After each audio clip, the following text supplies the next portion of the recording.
Jon Moxley's World Championship reign did not end this week as anyone had hoped, but his next title defense has been confirmed.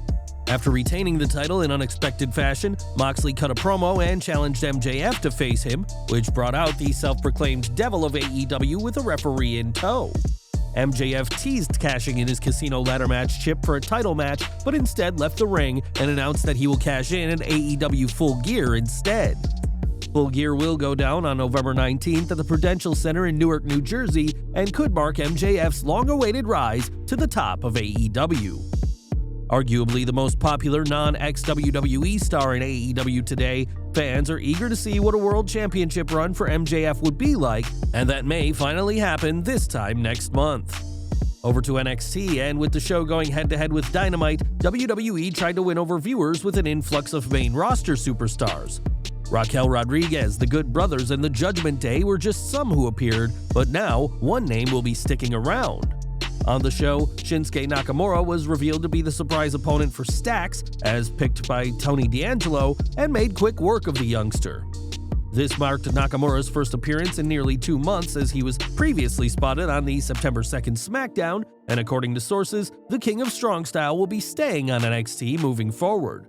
It's said that Nakamura will be in NXT for a considerable amount of time as part of WWE's efforts to bring more viewers to the show and give Nakamura's career a much-needed boost.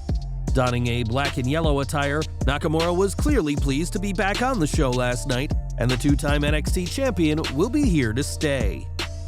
Nakamura will be staying with NXT for the foreseeable future, but he wasn't the only former NXT champion on the show. Last night's episode also marked the NXT return of Kevin Owens, who was with the brand from late 2014 to mid-2015 before being called up. Hosting his KO show, Owens said that he was appearing after Shawn Michaels asked him, and played host to JD McDonough, Ilya Dragunov, and NXT champion Braun Breaker. Things quickly got heated between the three men, and Owens himself got his own digs in, saying that JD McDonough's own mother doesn't want him as NXT champion. All three men will meet at Halloween Havoc this Saturday, and while Breaker has been able to overcome every opponent since joining NXT, the distinct disadvantage going into this week's title match may be too much, even for the second-generation superstar. It seems likely that either Breaker, Dragunov, or McDonough will leave NXT Halloween Havoc as champion, but there's a fourth man who could ruin everyone's night.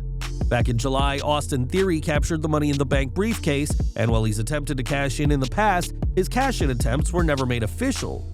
Theory appeared during the closing moments of NXT tonight at the Performance Center in Orlando and teased that he could cash in his briefcase for the NXT Championship instead of the undisputed WWE Universal Championship. In theory, pardon the pun, this is allowed as Theory is guaranteed a title match, but it was never stated that it had to be for the title currently held by Roman Reigns.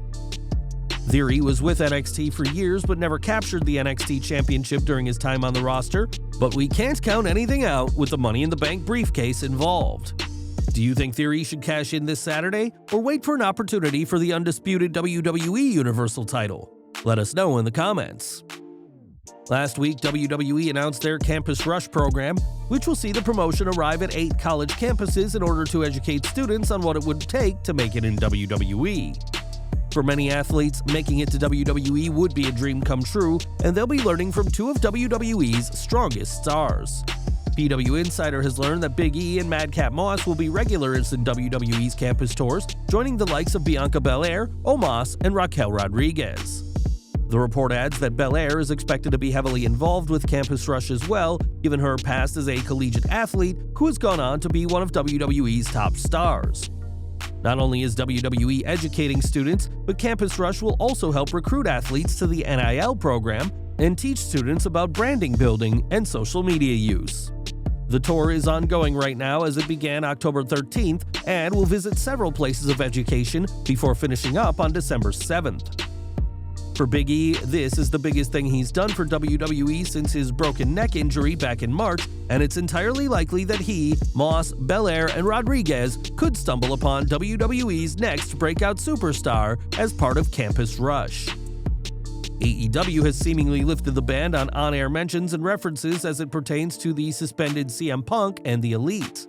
During AEW Dynamite, prior to Death Triangle's title defense against Best Friends, Tony Schiavone acknowledged the fact that Kenny Omega and the Young Bucks were crowned the inaugural AEW World Trios champions at the All Out pay-per-view last month. In contrast, there was no mention of the Elite when Death Triangle captured the vacated titles on September 7th, or even when they defended the titles against Dark Order on the October 7th AEW Rampage episode. Similarly, AEW President Tony Khan didn't make any mention of the Elite being suspended or stripped of the titles when he announced the match to crown new champions last month. Later in the show, Punk appeared in a video package honoring the legacy of the ROH World Championship prior to the Chris Jericho vs. Dalton Castle bout. This was the first instance of Punk appearing on AEW TV since his own suspension. Punk was left off similar video packages on the road to AEW YouTube shows prior to the recent Jericho vs. Bryan Danielson and Jericho vs. Bandito title matches.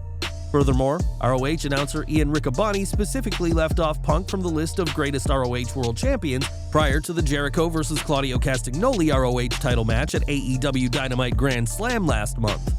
While it's unknown if the on-air mentions are a sign of AEW gradually welcoming back the Elite and Punk back into the fold, it's worth noting that the wrestlers are still not featured in any AEW promotional material on TV and were recently removed from the poster for the Full Gear pay-per-view. According to reports, AEW President Tony Khan has refrained from speaking on the infamous backstage melee involving Punk and the Elite due to legal ramifications stemming from an ongoing investigation. It's safe to say that Dwayne "The Rock" Johnson is a successful businessman with several profitable companies to his name. Not only is Johnson the head of 7 Bucks Productions, but also the owner of an award-winning tequila brand, Terramana, and his XFL football league is set to kick off next year. Earlier this year, there were talks about WWE possibly going up for sale, and while speaking with BNN Bloomberg, the Brahma Bull said that he has spoken to Nick Khan regarding a deal. "Nick Khan and I have talked about that, and we always enjoy that over a bottle of Terramana. I love the wrestling business. I grew up in it. My grandfather and my dad started here in Canada while my father was born. So I'm not quite too sure if a board seat is in my future, but possibly other things are in my future for sure." It was reported recently that WWE has a market value of over $5.6 billion, so it'd be quite a hefty purchase for The Rock or anyone to make.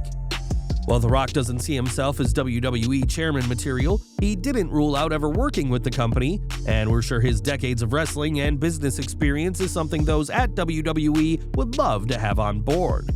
More from AEW now, as Chris Jericho has been with them since day one, and he'll be sticking with the company for the foreseeable future. As Variety was the first to report, Jericho has signed a new 3-year deal with AEW, but he'll be much more than just a wrestler. Jericho will take on increased responsibilities behind the scenes in AEW and will also serve as a producer and creative advisor, in addition to continuing as a mentor to young talent. In his statement, Tony Khan praised Jericho as one of the greatest professional wrestlers of all time, adding that he has discovered a fountain of youth and is now having some of his very best matches. In recent months, Jericho has stepped up backstage as a locker room leader in the wake of reports about issues behind the scenes alongside Jon Moxley and Bryan Danielson. With a new contract, Jericho will be working alongside Tony Khan until December 2025 at the earliest, and while we imagine WWE may want Y2J back, that simply won't be happening. While Tony Khan is no doubt pleased to retain the services of Jericho, fans have been left divided over this news. On social media, fans said that it is good for AEW that Chris is staying, but many hope to see him back in WWE for one last match and perhaps one final world title run. Others said that between Jericho and Moxley both re-signing within weeks of each other, this shows that AEW isn't the sinking ship some believe. Some fans had a more cynical approach, claiming that WWE doesn't want the old and boring Jericho back, leaving him no choice but to re-sign with AEW. However you feel about Jericho, he'll be sticking with All Elite Wrestling for a long time to come, and while a WWE return could happen one day, it won't be anytime soon. And we're ending today with Baron Corbin, who joined Raw this week with John Bradshaw Layfield as his manager. Despite going by Happy Corbin for the past year, JBL introduced him as Baron Corbin, and that name is here to stay. Fightful reports that the Happy Corbin name has officially been scrapped behind the scenes, and that Corbin is listed as Baron Corbin internally again. WWE didn't exactly hide that JBL was going to be managing Corbin, as the former world champion's return was listed in the run sheets for Raw over the past weekend. In the past, JBL has said how much he'd love to manage Corbin, who he is now proclaiming as a modern-day wrestling god, and after breaking a 4-month losing streak, things are looking up for Baron Corbin. Well guys, that's our news for today. Please share your comments below.